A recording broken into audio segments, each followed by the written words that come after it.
Assalamualaikum warahmatullahi wabarakatuh. Halo anak-anak kelas 6. Apa kabar kalian hari ini? Semoga kalian selalu sehat dan selalu dalam lindungan Allah Subhanahu wa Ta'ala. Amin. Jumpa lagi dengan Ibu Guru dalam pembelajaran tema 1, subtema 1, pembelajaran ketiga pada muatan Bahasa Indonesia dan IPA. Pada muatan Bahasa Indonesia, kalian akan belajar tentang cara menentukan kesimpulan teks laporan.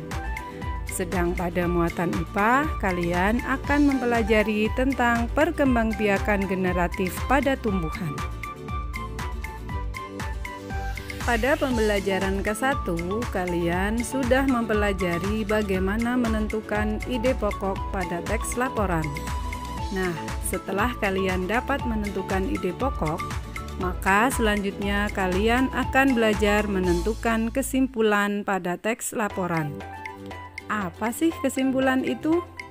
Kesimpulan adalah ikhtisar atau pendapat akhir dari suatu teks.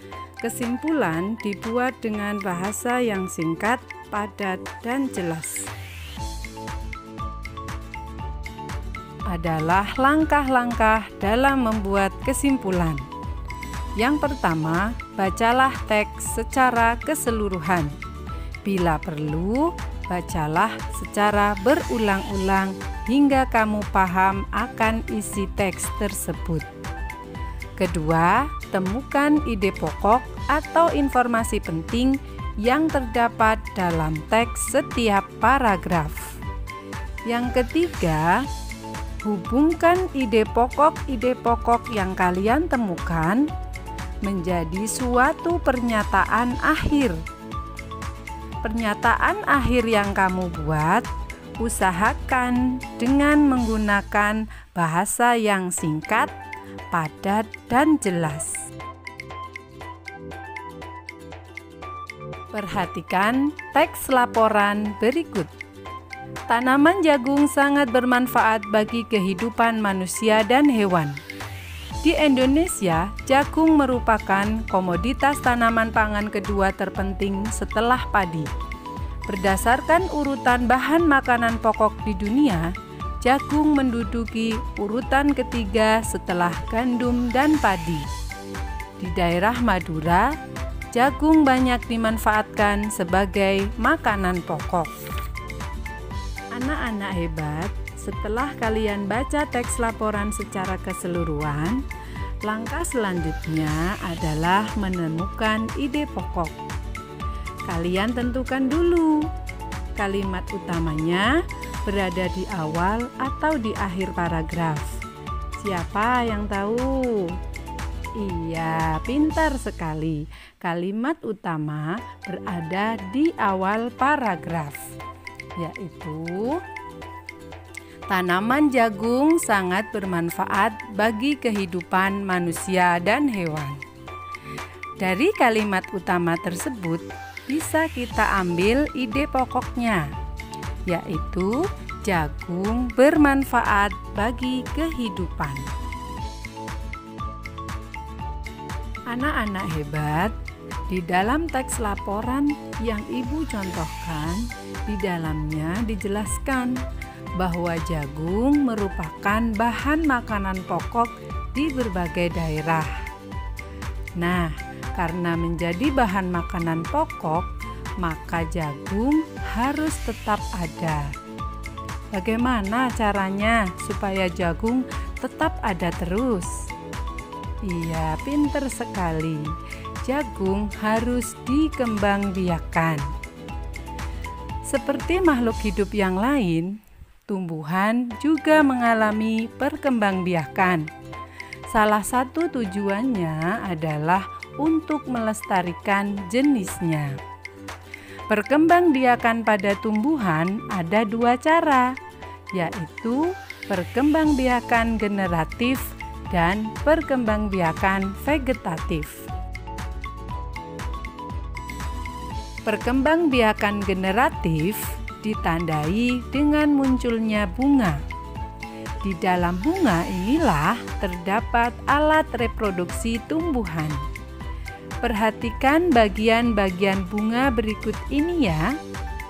Bunga sempurna memiliki bagian-bagian bunga berikut: kepala putih, tangkai putih, kepala sari, tangkai sari, bakal biji, mahkota bunga, kelopak bunga, dasar bunga, dan tangkai bunga.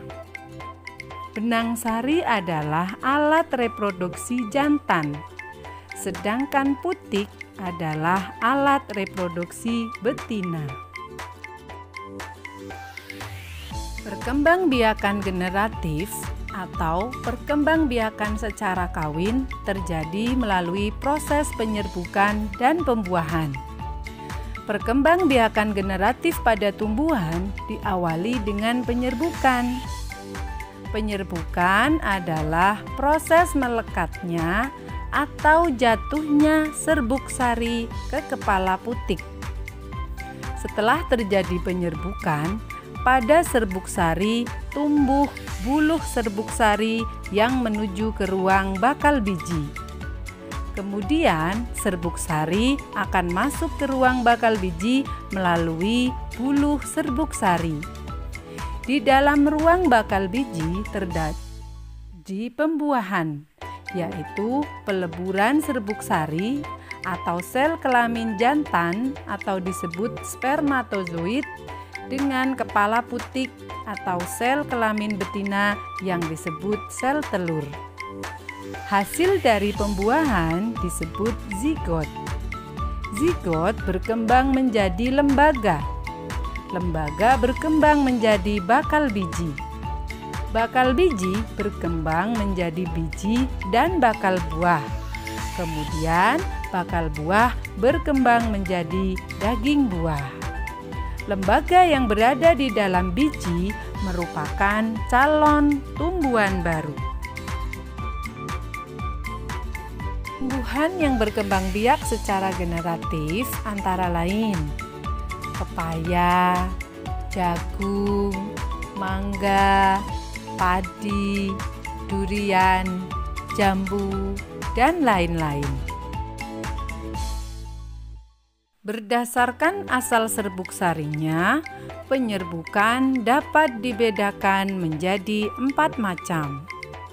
Yang pertama adalah penyerbukan sendiri, yaitu serbuk sari jatuh ke kepala putik yang berasal dari bunga itu sendiri. Kedua, penyerbukan tetangga, yaitu serbuk sari jatuh ke kepala putik bunga lain tetapi masih dalam satu pohon. Ketiga, penyerbukan silang, yaitu serbuk sari jatuh ke kepala putik bunga lain yang berbeda pohon tetapi masih satu jenis. Yang keempat adalah penyerbukan bastar, yaitu serbuk sari jatuh ke kepala putik yang masih satu jenis tetapi beda varietasnya. Soli-solihah, demikian pembelajaran untuk hari ini. Agar kalian lebih memahami materi yang kalian pelajari, silahkan kerjakan tugas yang akan Ibu kirim melalui WA grup kelas. Ibu guru tunggu ya. Assalamualaikum warahmatullahi wabarakatuh.